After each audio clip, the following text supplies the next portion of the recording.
Welcome to this edition of Journals of Spiritual Discovery, brought to you by spiritualteachers.org. I'm your host, Sean Nevins.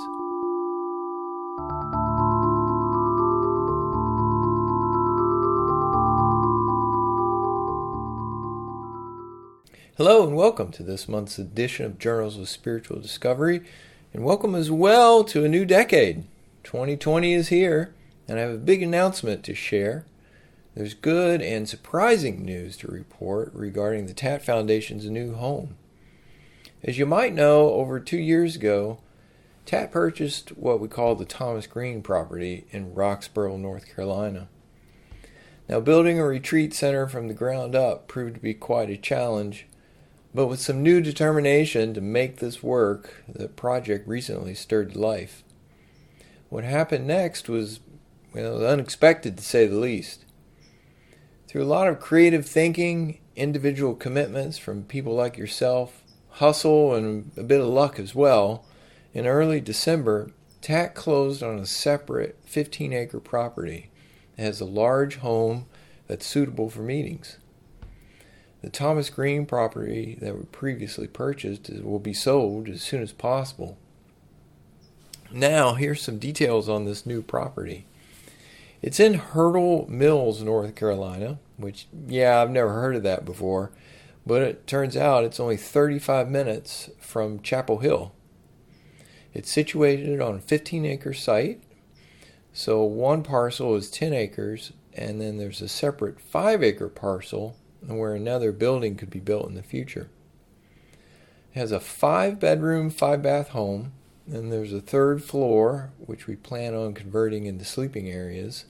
And then there's a large garage, which we're going to convert into the main meeting space. Now, another piece of this that's really exciting is that Bob Ferguson has agreed to be our teacher in residence. And we also have another person who's agreed to serve as caretaker for the property. Now, this has been a years-long effort. It's really started back in 2013 with just some discussions about, could we do this? Could we pull this off? TAT hadn't been meeting at a regular location for some years since losing its lease on Richard Rose's original property. And this whole process, it recalled to mind a quote which used to hang in the family room of Richard Rose's home. And it's one that really stuck with me, and I'm just going to read it to you. It's about commitment. And it says, until one is committed, there's hesitancy, the chance to draw back, always ineffectiveness. Concerning all acts of initiative and creation, there is one elementary truth, the ignorance of which kills countless ideas and splendid plans. At the moment one definitely commits oneself, then providence moves too. All sorts of things occur to help one that would never otherwise have occurred. A whole stream of events issues from the decision, raising in one's favor all manner of unforeseen incidents, meetings, and material assistance which no man could have dreamed would have come his way.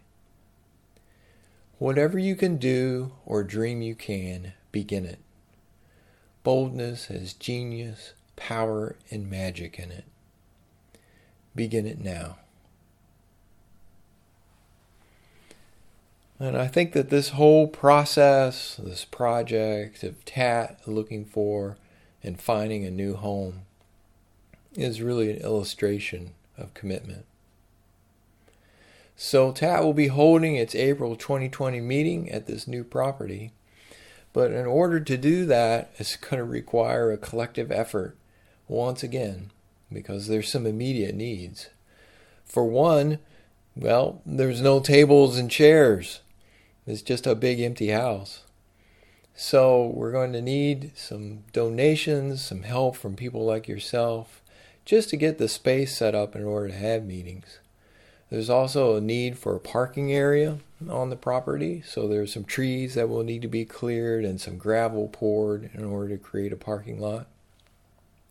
And then there are some upgrades needed for the water system, Like I said, it's a 5-bathroom home, but when we have meetings there, we have up to 70 people will come to these meetings, and so we need a little more water pressure, and there's some upgrades that will be needed to the system for that. So I'm asking you to help out with this project. I know many of you have done that before and have contributed anywhere from $5, $10, $100, $200, just whatever you felt inspired to do. And I'm asking again for help with this project. I'm just really excited about it, and really excited. I plan to be at the April 2020 meeting, and I can't wait to see the space. So, to help out, please go to tatfoundation.org. And if you go to the menu at the top of the page, you'll see an About. And you hit the drop down, and there's a homing ground page. So that's one way to navigate to that, to make a donation. There's a PayPal button there. You can also go directly to tatfoundation.org/tat-home. That will also get you to that donation page. So please help out in whatever way that you feel inspired to do. You could even mail a check if you want to do this the old-fashioned way. Make that out to Tat Foundation and mail to Tat Foundation, P.O. Box 873, Mechanicsburg, Pennsylvania 17055. That's P.O. Box 873, Mechanicsburg, PA 17055. I appreciate any help that you can give. I've already made a donation myself, and with just a little bit from a lot of people, a lot can be accomplished. So please keep that in mind. Now for this month's episode of the podcast, it's about Joseph Sadony, who early on in my spiritual path was very influential in terms of helping me understand what intuition was and ways to explore the intuition. He was really inspiring to me, and his book, Gates to the Mind, gave me a palpable feeling for something which I previously had no experience with. Now, I couldn't have Joseph Sadony on the show because he died in the early 60s, but we do have Dr. Richard Howlin as the guest. And he is a clinical developmental psychologist who specializes in autism, who also happens to have a fascination with Joseph Sadony and has done quite a bit of research into him and his life. So please welcome Dr. Howlin and the subject of Joseph Sadony. Well, thank you, Richard. I appreciate being here with you today, and I'm happy that you're willing to talk about Joseph Sadony with me. Oh, my pleasure. Sure. Well, just to get us started, I'm fairly familiar with Joseph Sadony and was fascinated by him, but probably a lot of the people who are listening to this won't even know the name or recognize the name. Could you tell us a little bit about Sadony and perhaps how you got interested in him? Yes, certainly. Well, he was born in Germany in 1887, just to give that piece to the story.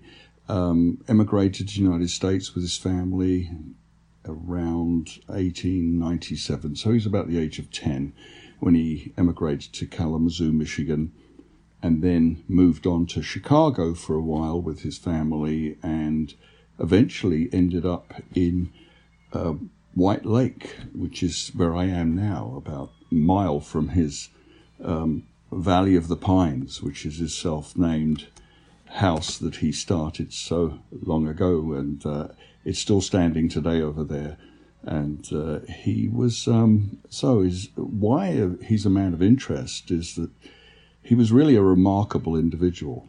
He was a philosopher, author, he was an inventor, counselor, community leader here, which is, I think, quite interesting. And not least, of course, an intuitive. So this, when I first came to this area, White Lake, Michigan, because my wife and I have a place here, someone said there was this a local gent actually came up to me and said there's this local legend, a psychologist apparently, who lived across the lake. So I began researching into Sadony and quickly discovered what a brilliant and outstanding person he was. And then I quickly, as one does, stumbled into the fact that he had extrasensory abilities. And reading his autobiographical notes, I was really struck by one account from his early childhood of a premonition he had in Germany. And that really sort of, in a sense, got me started with Sadony. I found him absolutely fascinating from that point onwards. Yes. Are you referring to the book Gates of the Mind? Yes. And the particular premonition he had of his brother, Herman. Mm-hmm. Yeah, that's the first book that I read by Sadony, and the same thing. I was just captivated by his mix of the personal stories and his clues. At least I see them as clues for how could someone else develop or reveal the abilities like Sadony has. Yeah, I was in a similar way. I was captivated by it, and that story about the brother. What came out there was just his compassion and how you immediately felt a connection with the man writing this, and the pain he suffered in losing his brother, but also the beauty of that family came through in that little account there. And I just was, as I say, I just felt such a sort of kindred connection to the man. And this sparked my interest particularly. I was not expecting to actually have any, real long-standing interest in this individual. It was purely curiosity at first. But when I found out about his premonitions, it sparked my interest because a year earlier I had encountered a client who experienced similar abilities. And I was confronted with this experience with this client that could not be explained in any way in the textbooks of my neuropsychology. So I guess that experience never really left me. And when I started reading Sadony, it was sort of making more sense to me. So that's really what started the whole thing going for me. Mm-hmm. And you have a PhD, yes? And what's your area of specialty? I am a clinical developmental psychologist, which is basically I'm a clinical psychologist, and I work in the area of autism, and I work with autistic clients from womb to tomb, so all through the cycle of life, and it's been a very interesting journey. Mm-hmm. And I can imagine any number of other clinical psychologists who might have been presented with a patient such as you described, and who would find some explanation for it, or dismiss it, or discount it. Why didn't you? I've always had, when someone is sitting opposite me or in any situation, and they relate and something happens, or there's a story, or I am always captivated in some degree. I believe people. I just have an inherent faith in people, and of course with discernment, you can tell when someone is telling you a truth.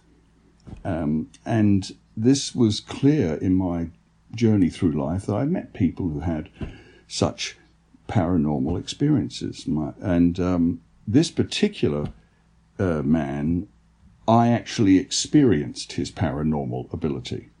So It's, and I think to go back to your sort of remark there, that most, in a causal mechanistic world, you just move on.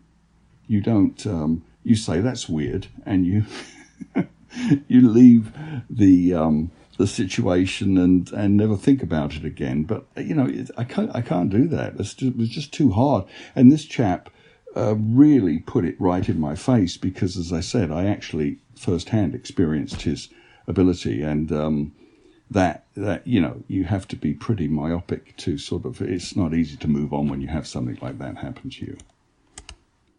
Mm-hmm. And prior to that, had you had any other experiences in that vein? No, I growing up in London, there's more talk of paranormal experience in England than I've noticed in the United States. Just in general parlance, you hear about mediums. I grew up hearing about these people, and it just was somehow I felt more acceptable, and so hence it was part of my development in a way. And then I studied William Blake, who was from London, and how if you study William Blake, who I think is a remarkable visionary, and these kinds of people were around me as a student, and so I was certainly open to things such as this. Mm-hmm. And I know that we have a limit on our time today, so I'm just going to jump right into the question in my heart, which is, have you in some way practiced or deciphered those clues that Joseph Sadony left in his book for improving one's intuition? And can you share anything along those lines? Well, reading Sadony and sort of, in a way, when you read Sadony, it's like experiencing Sadony. I think that what I have done is I really directly became more conscious of the possibilities when you're sitting across from someone, whether it's in a casual situation or in psychotherapy. The possibilities. I'm trained as we all are in psychology these days, in a very limited causal mechanistic, of course, going back to Newton, really. And this really does leave a mark on you, just like this culture does in this way. You find yourself, your identity as a professional, as a psychologist, is very much linked with doing things the right way, and that's how you become accepted, that's how you get your license. And reading Sadony, I deliberately then sort of went in a direction where I opened up to other possibilities that were non-verbal. So, for example, I would sit with people, and in days gone by as a younger psychologist, I would it was all about language, and it was all about finding solutions. And what I started doing more was realizing that there's so much going on without language, and some of this you could say is quite mystical, how then change evolves. And of course what this is, if you wanted to reduce it to biology, is my opinion, the right hemisphere of the brain. If we leave the dominance of the left hemisphere, which is actually driving us off a cliff right now, in my opinion, if you leave that and open up to the non-verbal dimension, which took me a long while to do, I found I'm much more effective. My work has become much more meaningful. And so that was a direct result of experiencing Sadony. that I realized, as he would put it, I think the other messages, other signals, and they were formed in him, as he says, then, and he would make images, pictures. Well, these are all aspects of the right hemisphere. And so being so dominated by language and doing and the to-do list of life, as it were, I think I'd put that away from out of sight for a while. So this is what I've been doing. I've been exploring all these different kinds of experiences and possibilities that are not within the context of typical psychotherapy, and certainly not contemporary psychotherapy, which, as you probably know, is about behavior and changing people's cognitions in a quite behavioristic way. So that's one of the most important, I think, things that have affected me in my work directly, and I think I'm a better psychologist for it, actually. And how have you approached moving away from the reliance on the verbal aspect? Because I'm thinking of some people who will tell me that my mind is just a flurry of thought day and night, and it never stops. The dialogue never stops. Have you had to practice some techniques or methods? Or oh yes, I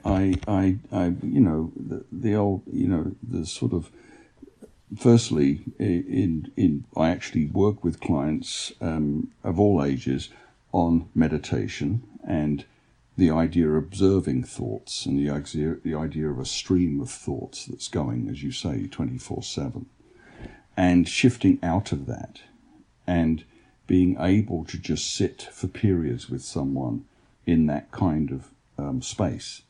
Eckhart Tolle, the teacher, writes beautifully about how to, the here and the now, and how to do that and how to achieve that. So that's been one very important piece of that, moving away from this constant, mind, thought obsession that that this world has become more and more, what be the word, I don't know, sort of swamped in, really, with the social media. And it's very hard for people to do. And with autism, it is, in high-functioning autism, it's very similar too. They are, full of words and ideas. It's something that we all share. And stepping out of that, I deliberately spend at least 15 minutes in every session in a sense, being non-verbal and helping people to get that experience. Because once you get the experience of space, then you get it, things change. And so this has been all this sort of opening that I've been doing as a result, of these last really 10 years of my life now. Mm-hmm.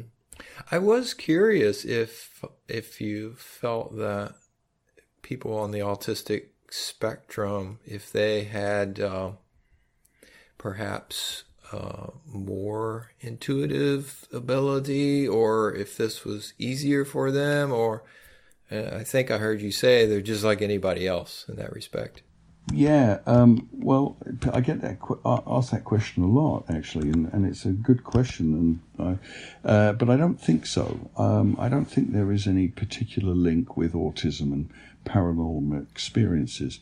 And there's been this one individual I spoke of, and there was another person too. And I saw them both, even though they were diagnosed with high-functioning autism, I saw them both as just people who had this exceptional gift as well, and happened to have autistic features. One piece of Sadony's work that's always fascinated me is he goes to some length in the Gates of the Mind book to try to distinguish between a false feeling and a true feeling.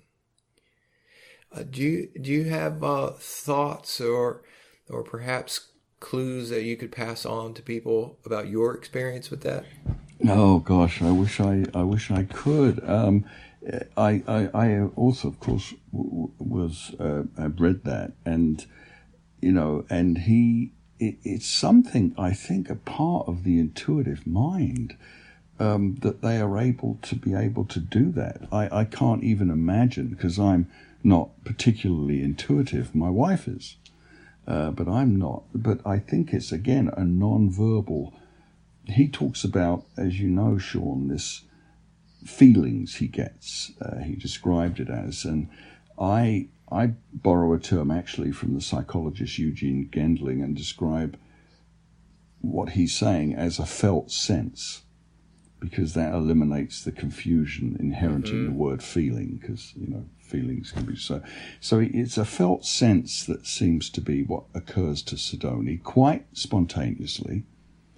And then he pictures, as he puts it, form from this raw felt sense, and how he distinguishes that from. I think my understanding is that that sense is, he knows at the moment it occurs, it's real. I believe it's, that he's got something that's coming in, as it were, on the human radio, and he then goes with it. So I think my sense is that these people, like Sadony, and certainly that was true of my patient, knew when it was real and went with it. And how someone like myself could do that, I have no idea. I mean, we all get hunches. We all get these, moments of, where we experience coincidences and things like that can't be really coincidences. And, so it's the one thing, as you know, probably, Sadony's, one of his main hypotheses was that every individual has this ability. Right. Okay. And I fundamentally agree with that, actually. But I also, realize that there are people who, like Sadony, who is, in a sense, if this were music, we'd be talking about Mozart, that he has such an intense gift in this particular area that, I think most of us, I don't know, but I think many of us just couldn't get to a position where we would be able to distinguish a right signal from a wrong signal, or etc., or an image, or a gut feeling from something that's not authentic, etc. That's beyond me, how one could do that. Since you work with children some, do you think, or have you experienced that children are better able to develop this access to the right side of their brain? I think so. I think this is a real cultural number that's been done for 300 years. We've been emphasizing, of course, in a sense unconsciously, the left hemisphere, and at the expense of the right hemisphere. So what we've lost is integration. And I think I said once at a talk a few weeks ago that if you took a child and for about half an hour every day, instead of reading a story, which they do all the time, is give them work on kinds of work of an intuitive nature, that I'm sure these children, this would change their development, change their brain, and create much more integration. But of course, this is not currency these days in the schools, and that's I think sad to see that more and more. We're becoming obsessed with language to the point that language is becoming almost devoid of meaning in many ways. If you know what I mean, it's everywhere, and as soon as you lose that link to reality from language, the visceral reality, which is of course the right hemisphere, then it's just words and all of these crazy things you see on the internet and in social media. It's lost its basis. So I think there's really a place for bringing back intuitive kinds of exercises for young children. And I do experience generally children to be more intuitive, especially very young children. I notice that they pick up on so much now as you watch them and see how they're responding. They kind of and it depends, of course, some children are more that way, but I've noticed there's certain children who can really, they've got your number, as they say. It could be a 3-year-old even, that they look at you and they basically figured you out, which happens quite a bit, and it's wonderful to observe it. It's a bit daunting, but they have this sort of sense of this deeper sense of meaning and intuition. And of course, I'm also was trained in Jungian psychology, so I'm aware of the typologies and the intuitives and these variations. So certainly there are many children who have this intuitive ability in this way. I wanted you mentioned that you gave a talk last week, I believe you said, or a few weeks ago, and I noticed that one of your talks that I saw online was called Exploring the Boundaries of Perception. I was curious, in giving these talks, what are you hoping to accomplish? Well, when I do them, really the first thing is quite, I don't know, maybe very straightforward. To keep this individual, to place him in some kind of position where people recognize his talent. I mean, people here in White Lake know about him, but even in this area, most people do not know of the depth of what his talents were, and how much he did, and what a brilliant mind he had. It's so, it's profound. And so one of the straightforward goals is for me is to get, so to speak, more awareness about Joseph Sadony in the community around here, around this area on Lake Michigan, and then even further afield. So we've got a local historical society, and now we're talking about having a special area of the library and bringing all the artifacts in. There's so much of his material around this area that people actually own, and unfortunately, what's happened, I'm not sure how much you're aware of this, Sean, but he wrote many different small things, right? Small little books and papers, and that's created a bit of a problem because they're sort of strewn across this greater Muskegon area, and so it's really hard to get a sense of what he did in his life, because there's all these very diverse manuscripts around, and some of them are in the libraries. So to pull this all together and really get a testimony to this very amazing individual. So that's the first thing, I think, is that very straightforward, and we're going ahead with that here in the local historical society, that hopefully we can pull that off. The other thing is I just like, I find the story, I find this aspect of psychology fascinating. This parapsychological reality, and what Sadony created in me, sort of got moving in me, was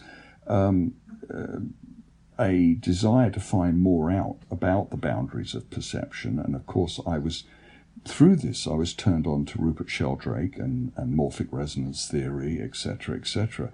So I'm always excited. I love teaching. I taught at a university for a long time, and I love teaching. So it's exciting to share with people these kinds of, sort of, in a way, expanding the reality of what we do every day. Because I find when I say things about, for example, the fact that my family have had paranormal experiences, I noticed in the United States, people look at me very strangely. And it struck me. So part of this is also showing people that there are many more aspects to this journey than they probably have thought about. And there are people out there who have actually these abilities. They're not just unique to Joseph Sadony. And so part of it is that too, sharing with people this other world, really. If you think about it, which I urge people to do in the talks, is when I share with them the premonition that Sadony had as a young boy about his brother, I said, stop and think about what this means. It means that he was aware of something that hadn't yet happened. So really that turns, our Newtonian world on its head, our causal mechanistic society on its head, and points to another dimension beyond time and space. And that's just absolutely fascinating for me. And to think about that and what that might mean, and to share that with people and get their feedback on it is really an absolute joy for me, because I think it's an amazing story. Mm-hmm. Can all of this, can the parapsychological be explained in a mechanistic way, which I almost feel like sometimes Sadony spends a good bit of Gates of the Mind saying things like, well, there is no such thing as the paranormal. This is just normal. All of us can do this. Given that, do you personally feel like there's something more to us than a body and a mind and chemicals and so forth? Is there something other than the physical? Oh, absolutely. Yes, absolutely. And all of what we've been talking about, for me personally, attests to this, that there's much more. I mean, I'm a Christian. Sadony was a devout Christian. And so if you're a Christian, you live in a supernatural world. There are other dimensions here. And I have always been just convinced of that, just accepted that reality. And so these aspects, for example, premonitions and such, of course, they go way back in human history, that they point to that other dimension in a way. They point to, for me, the idea that, if you will, little messages or pieces of higher wisdom, of another reality, a separate reality perhaps. And I don't think, that typically, certainly in psychology, we've come to terms with that. Certainly not in psychology. There is a department at the University of Freiburg, Germany, of parapsychology. And so that was interesting. But I think generally in psychology, we've become very increasingly reductionistic in how we view people and this kind of thing. And hence, we're losing a lot of potential here and a lot of aspects of our humanity, because I think this is a very important aspect of who we are, that they're experiences. And the more you talk about these experiences, the more you become aware of them. As I said, my wife is very intuitive, and sometimes it's freaky, but when I talk with people, and I do this when I give a talk on this subject, ask people to raise hands, and usually about 75% of the hands go up who've had these kinds of experiences. And I think there's still an aspect of embarrassment here about that. So I think once we sort of communicate and get with each other, and be honest and open, then there's going to be more and more of a dialogue, like in terms of what, of course, you do in your work, that it's not just a select few people who are into this.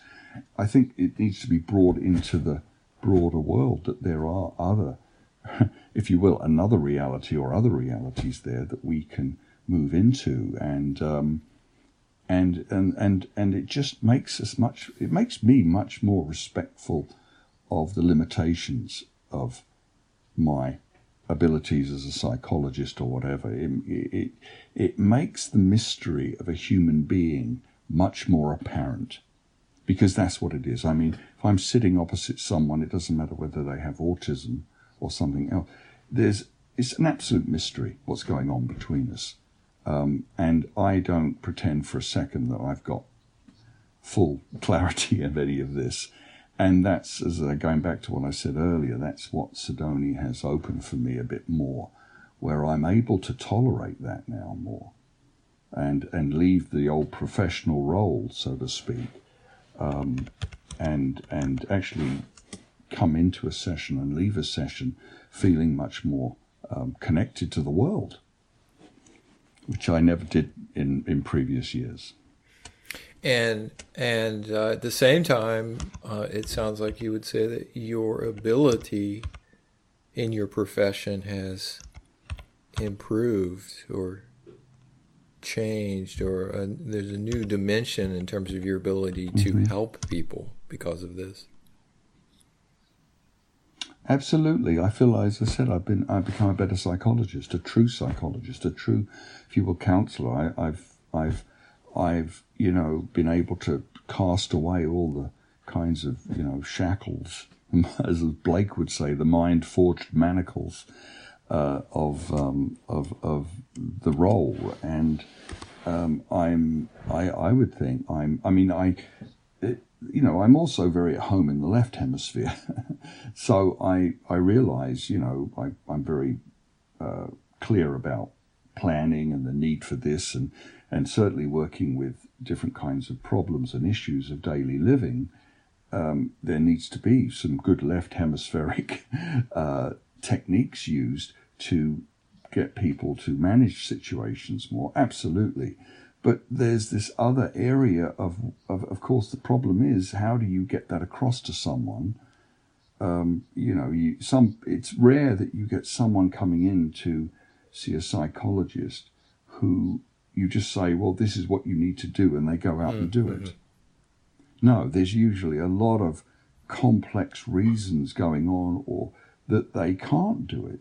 And this is where true counseling comes in, true psychology comes in, because you that's where you go into the real relational aspect, some of which is non-verbal, and you provide more time, more space, and things in a sense become more spacious, if you will, which doesn't fit managed care very well. 6 sessions and you're done, and but even if I have fewer clients for that reasons, because the insurances won't pay anything like that, the ones I see, I feel, this is what we need to do. We need to spend more time. We need to take more space and move it, so that then actually you achieve the goals that were there originally. But it has to come, in my opinion, through this openness and spaciousness of a relationship. Mm-hmm. You mentioned that you're a Christian. Has your experience with Sadony's work and your own unfolding of your intuition, have you found that has given you any insight into,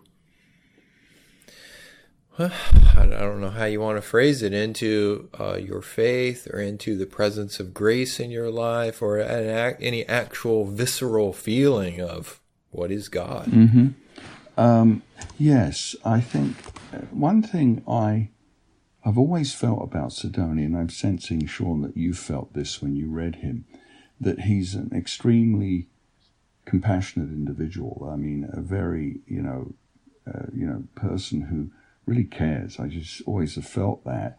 And that in me has always, I never felt really I've struggled with my own issues over the years from early childhood, actually, severe depression all through my life. And for that reason, I never felt what other people seem to feel going to mass. It did, because I was really, wounded. And so I didn't have this kind of open, natural relationship to faith. But the one thing that kept me was that realizing that I see God in people, and I'm always drawn to people, and seeing that reflection in people, and the goodness, and that has always been my foundation in my faith, really, and I think that's certainly, obviously, reinforced by Christ's teachings. And in Sadony, I felt that was very much a part of him. And some of the stories you pick up, I mean, people come to me sometimes in the area. And in fact, at the last talk, I was packing up, and of course people come and talk. And this quite, very older gentleman came up to me. He had a walker, and he said, you could see he was struggling in some way. I mean, I didn't know what was going on, whether he had Parkinson's. I didn't realize it, but I just, waited and said, yeah, he said, and he spoke, and he said, my father knew Joseph Sadony. I said, well, that's wonderful, and he's shaking now at this point. And I realized he was choking up. He was crying. And I put my arm around him. I said, it's okay. Yeah, just take your time. And he told me that he lived Joseph Sadony, and we're all right on Lake Michigan here. So he lived, this gentleman with his family, a few houses down on Lake Michigan, just near Joseph Sadony, and his father apparently knew him. And that his family, the gentleman told me, had, when he was a young boy, had a horrible thing happen. They lost their house and their property. There was some apparent title feud, and they lost. It went to the Michigan Supreme Court, apparently, he told me. And, of course, they were devastated, the family. Anyway, about a week later, Joseph Sadony appears at the door. And I don't know if that was the first time, that's when he met this gentleman's father. It may have been. And he said, hi, I heard about your loss. And basically what he said, and the family are all sort of like just in mayhem here, this is their family home. And he said, but realize there are losses and losses in life. And he said, that family who have now own your property, they will experience a worse loss soon. So just realize this is how life is sometimes. And 2 weeks later, the mother, the woman actually in the case of the family, died. And so I think, and then he said, the old gentleman said, and then Sadony went up to me and had a stone in his hand. He grabbed my hand and he said, you hold on to this and you focus on what you want to do and you will achieve it. And looked him squarely in the eyes. And I think, when you hear stories like that, the humanity of this man and is what, it comes out very strong for me. So I feel, a kindred spirit in that way to him. And I have a beautiful photograph, I don't know if you've seen it, Sean, where he's sitting at a desk writing, and it's like there's a hedge there behind him, or something like greenery, and there's a beautiful crucifix there. And that's my favorite image, because I think he was very much a very deeply compassionate man, and one who wasn't in his high towers at the Valley of the Pines, it was a part of the community, served in various offices around the community. So he was really, a solid human being and a very compassionate one. So that's part of, really a part of my connection to him too, and that's how that's how my faith and my belief has developed.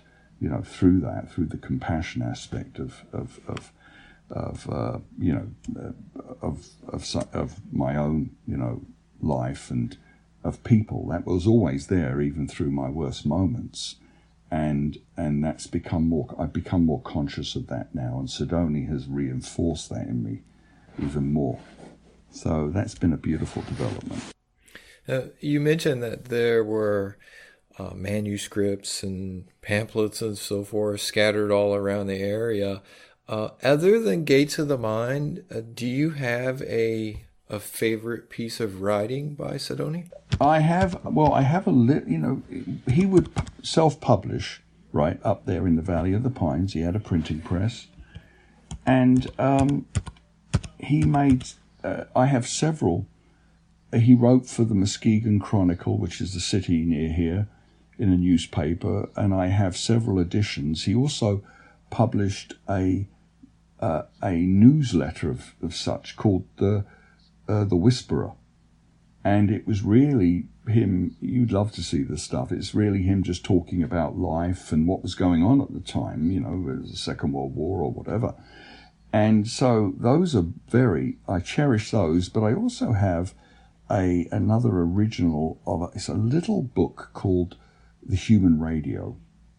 And in that little book, and I was expecting him to elaborate on his, scientific efforts to try and find a theory about, what he was experiencing, which is what he was often trying to do. But what he does is he talks a bit about the theory and what he thinks is happening, but then goes into talk about and in detail list all the different premonitions he's had. And that is particularly fascinating for me and one of my favorites, because he's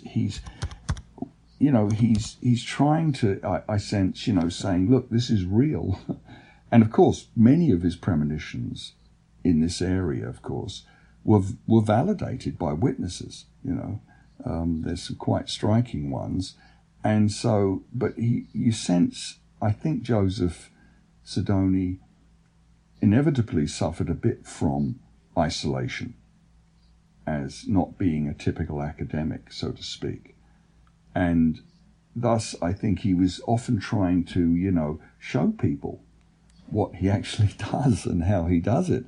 And this is what this little book is about. And it's fascinating. It's one of my favorites to read. Because of the different kinds of premonitions he would have and how he would warn people, etc., from different things and what happened then. And it's quite remarkable to read, even as small as it is. I probably came across Gates of the Mind almost 25 years ago, maybe, and I used to fantasize about someday I'll make a pilgrimage to the Valley of the Pines, and there I will find hidden in the file cabinets the answers which Joseph Sadony alludes to seeking in Gates of the Mind. Can you disavow me of that fantasy now? Have you been to? Yes, okay. I can. It's time to move on. Yeah, the valley, this will maybe help you. The Valley of the Pines, unfortunately, has fallen into disrepair. Different reasons. It hasn't been really looked after. And one of this historical society here is trying to, change that. And, but yes, it's still standing, and it was, in its time, an amazing place. It was what he had built there, all with his own bare hands, I might add. An amazing place where he printed, had his laboratory, and would receive people from as far as Hollywood who'd come in for counseling or, to see him. So he, and there's so many sides to this man. He worked for President Roosevelt, in visiting Indian reservations. He's just remarkable, a true maverick. So I'd love to think that there was some sort of, because this is the very point we were mentioning earlier, that there's all these pieces strewn everywhere because he didn't write a series of books as such. And again, everything he did was self-published. So they unfortunately have been scattered around this area. And, and this is what we're trying to do, is to get these together to find some kind of, order and direction in the different areas he would be researching. I found quite a lot of experimental evidence at the library in Muskegon of equations and quite adept physics mapped out, where he was trying to measure signals as thoughts, etc., going into that whole area of research. But again, they're fragments, sadly, and we hope to bring them more together, and so that, maybe even publish something. Oh, that's fascinating. You're actually the first person who has ever mentioned something like that, his actual lab notes, let's say. Yeah, he worked up there, and he had someone working with him, I believe, a chemist or something, and they were really, he was really trying to put it all together, and so my plan is to go back to the library again soon and try to somehow catalogue and get an idea of how to catalogue what's there in the library, and then bring that back to White Lake. Well, I know we're getting close to that hour mark. I did want to ask you, perhaps as a bit of an aside, if I happen to be a film buff. I love movies. Are there any particular films that you feel that touch upon these ideas or might inspire someone to explore the intuition more? Gosh, I can't really. I mean, in intuition, I'm moved. I suppose the closest I can describe is films from certain directors who are purely visual. Mm-hmm. And I don't think necessarily, for example, for me, 2001: A Space Odyssey is a sort of a religious movie, and the visual aspects of it are just mesmerizing. They were when I first saw it as a boy, and they still are. And Kubrick was an absolute visual animal. I mean, it was pure. So it's those kinds of things where the visual is so intense and I can forget any necessary plot, or it doesn't really even matter at that moment. You just see this body floating out into space and the pure loneliness of void, and et cetera, et cetera. But as in terms of intuition, no, not films. My greatest, I love films. I'm a big film fan, especially the great days of Hollywood and the great directors, etc. But my films, what I love in terms of like what we're talking about is films that show humanity and compassion. And my favorite one is an old film called Random Harvest with Greer Garson, and that is a film that just is so beautifully human, and that shows that compassionate aspect of humanity that I just love films like that. They're just healing, and when you watch them, they just make you feel, really about what we're about and what we should be about as human beings. Oh, but yeah, that's it. Thank you for that. I haven't heard of that. I appreciate that. Oh, Random Harvest. Oh, it's a beautiful movie. Yeah, check it out. Okay.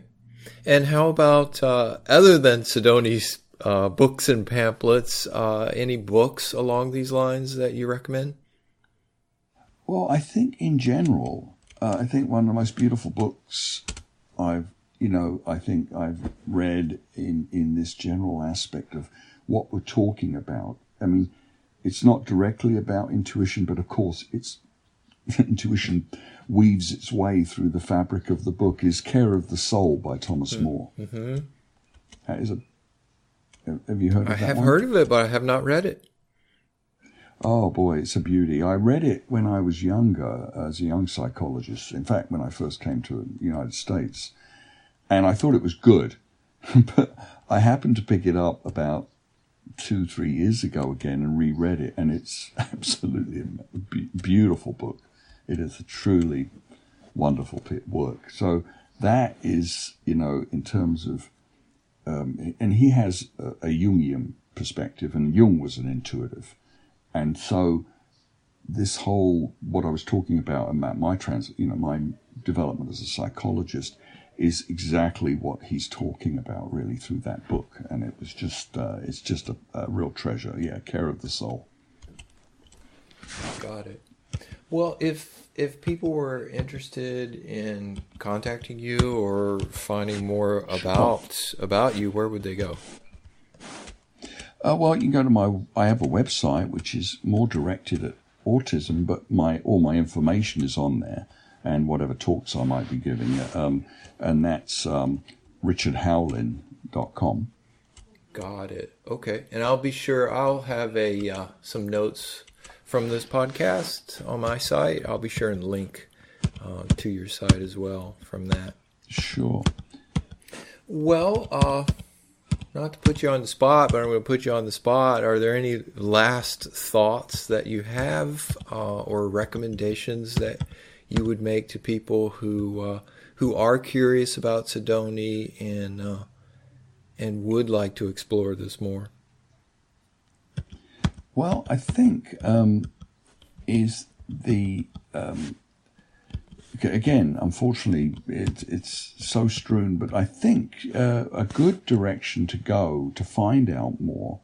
There's a website, and if they Google Joseph Sadony, they will find this website, and it has a lot of the writings on the website. So that would be my first. I don't have the exact address, but if you Google Joseph Sadony, this website will come up. And it's done by apparently the family. It's kind of strange because it's there's no identification of who it is who's writing the website, but it's very well done, and it's got photographs, and it's got and if you like, I could send you a link when I get off. That'd be great. Yeah, no problem. That would be the best place to start. And then any other questions, like about what we have here at the White Lake Library, to contact the White Lake Library and see what they have on file here. And maybe you can get copies of this, etc.